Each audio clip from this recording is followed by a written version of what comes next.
What's up, YouTube, and welcome back to the channel. My name is Matt Rose, and I just wanted to show you some of the gear I've been using lately and kind of talk about what I've been up to. I'm primarily a saltwater angler, but over the last 6 months I've been really interested in bass fishing.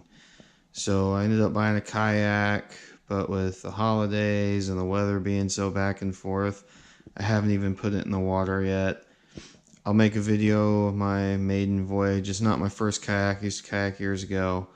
But most of my bass fishing has been pond hopping, some of the local ponds and stuff like that. And I've done a little filming, but I'm really just trying to figure out the fish right now. But there will be some videos coming. But what I did want to make a video of is the gear I'm using. Specifically, this awesome backpack that I found at Cabela's.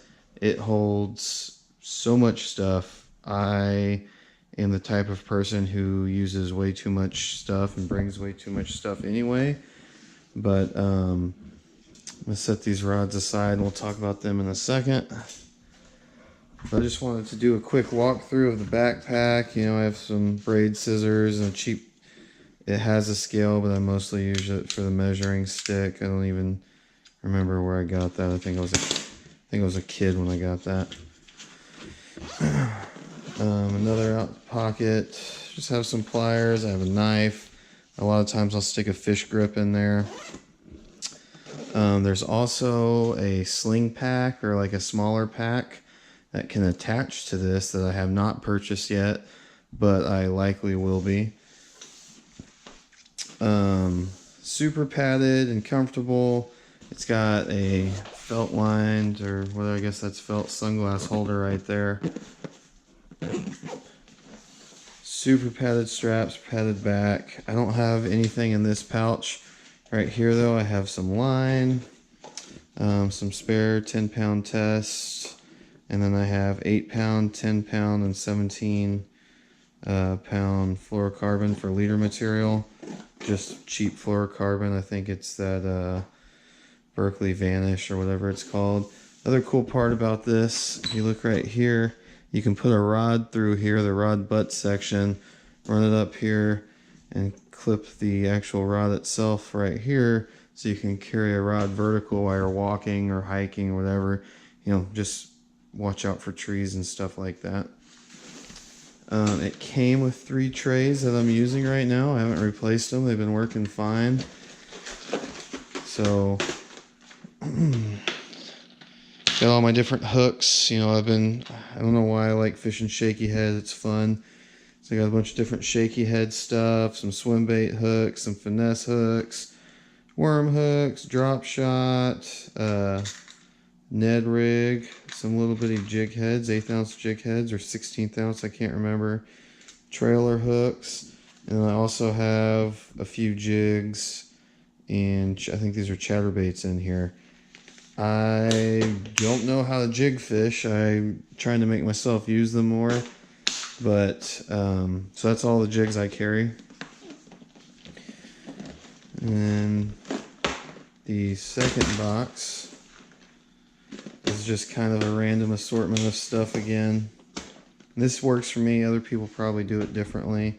You got some frogs, different types of frogs. This cool hollow body sunfish lure I've never used, similar to a frog, I guess. Wounded sunfish lure or whatever. I got some spinner baits. Got this cool sunfish crankbait I picked up today. Never actually thrown it. Thought it looked cool. Picked it up. Spinner baits, I have a slip cork, and then I have some smaller beetle spins and jigs and rooster tails and stuff like that, marabou jigs, and different things for, you know, if I run into crappie or maybe some big sunfish, or, you know, tiny pond bass or something. And then my third box is just kind of a random assortment of hard baits. Got a whopper plopper. I've heard great things. I don't know how I wound up with this color, but this is the one I picked up at the store. Never actually thrown it yet. A couple crankbaits. I'm not a big crankbait fisherman. I don't even know the proper method for fishing them. I have a slab spoon, another little frog bait, some lipless cranks, and then some top waters. So old school jitterbug and hula popper. This is, I don't remember where we got this, but we've had this for a long time. I pulled it out of an old tackle box. We've caught a lot of white bass and hybrid striped bass on that. And then, you know, Zara spook and smaller spook. Good stuff like that. And this is more than enough for bank fishing or fishing out of the kayak when I get to that point. But what I really want to show you is the inside of this bag.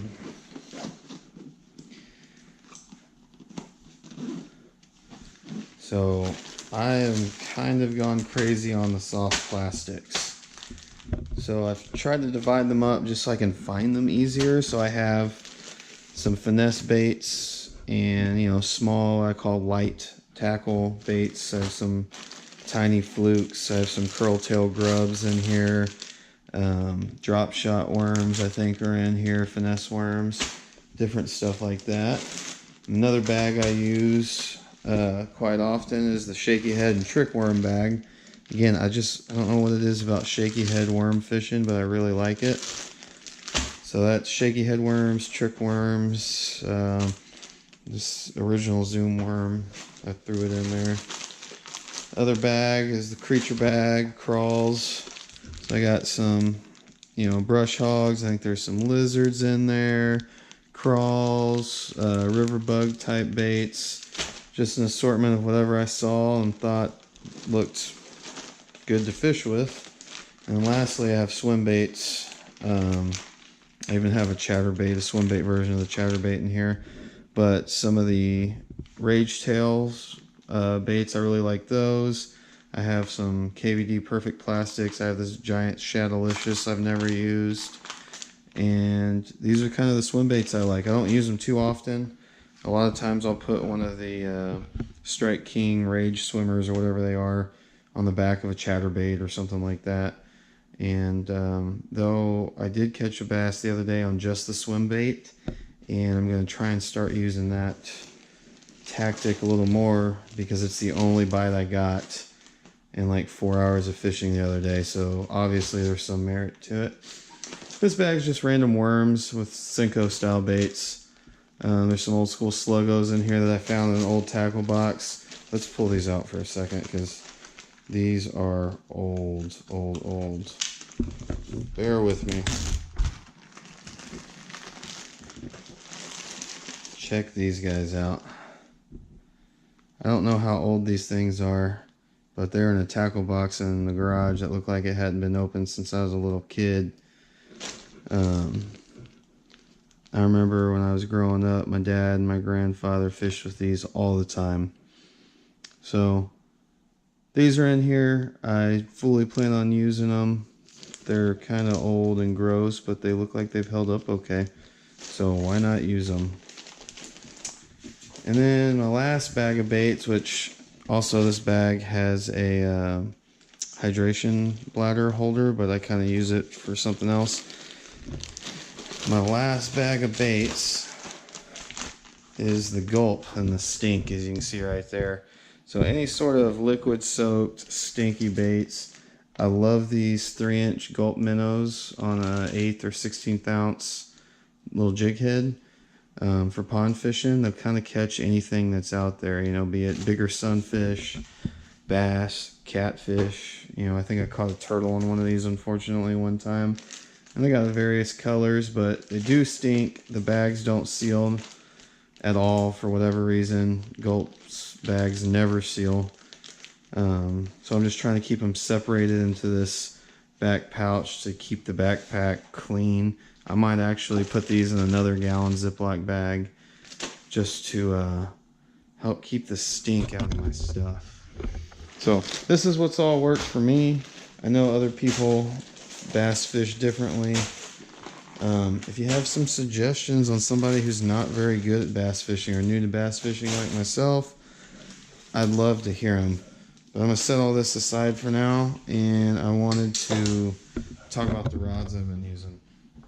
They're not the highest dollar rods on the market, but for what I've been using them for, they have been great. And I'm sorry I seem to have these tangled up right now, so give me 1 second. If I was good at editing, I'd put in a technical difficulties screen in right now, but I'm not good at that sort of stuff yet. Alright, I'm just going to turn this off till I get this sorted out. Okay, sorry about the technical difficulties. Like I said, I'm filming all this with one hand. Wasn't really planning on making a video, and it just kind of jumped out at me. But anyway, I seem to like the St. Croix Mojo Bass line. Part of it is because the rod actually tells you what it's for. This one is for plastics, and being somebody who doesn't know anything about bass fishing, this has really kind of helped narrow down all the information that's on the internet. So I picked up this one. This one's their plastics casting rod. It's a 7'1" medium power fast action, and I was going to buy a Shimano reel because that's what I've fished my entire life. I've never not bought a Shimano reel, and the guy at my local Bass Pro talked me into a Lew's BB1, and I like it. It's actually a really good reel. I won't say it's worse or better than any of my Shimano Cerados or Chronarchs or anything like that, but I like it, so I use it as an excuse to try a different reel. I might actually pick up one of their saltwater reels eventually and give it a shot. But so far I like it. I've spooled it with 15-pound fluorocarbon line. And, you know, I might go up to 17-pound. I don't know. I say it's been plenty strong, but earlier today a fish broke me off, and it was a nice fish, you know, for a pond. It was like a 3-pound bass. And it broke me off in some timber, so I don't know. I might put braid on it with a fluorocarbon leader. I might up my fluorocarbon line size, but it's very sensitive. I can feel the bite. It casts great. Yeah, I don't have any complaints about this rod. I know there's better rods out there. There's mixed reviews on this whole series of rods, but so far I've enjoyed it. The reason I bought the casting version is because I put together this beauty some time ago, about a year ago, when we went to Toledo Bend, and I love this rod. It is hard for me to pick up and use any of that heavier gear because it's so much fun to catch fish on this rod. I've caught some pond bass, I've caught crappie, I've caught a catfish on it. I just love using this rod anywhere I go. But it is the Mojo Bass spinning series, and this is their drop shot finesse model. I think it's 6'10" medium light, and it's extra fast. So I have a Shimano Sahara. I have several Sahara reels. They're great. I think they're in the clamshell on the aisle now. You don't even have to get them from the case. I use them in saltwater. I use them in freshwater, obviously. Great reels. I have some 10-pound braid. I think it's Power Pro Super Slick. And then right now I have a 10-pound fluorocarbon leader tied on. And, you know, this is just the TRD Finesse by Z-Man, and then with a little shroom jig head. I don't think that's a Z-Man jig head, but I love fishing this. I love fishing those little gulp, 3-inch gulp baits on a jig head.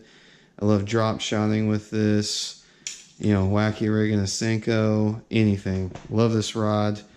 I have nothing bad to say about this rod. I know there's mixed reviews on some of the other Mojo inshore rods, but I have nothing bad to say about this setup right here. If I had to pick, you know, one of my favorite rod and reel setups for any sort of fishing, it'd be this. I haven't taken it to the saltwater, but I'm thinking about it.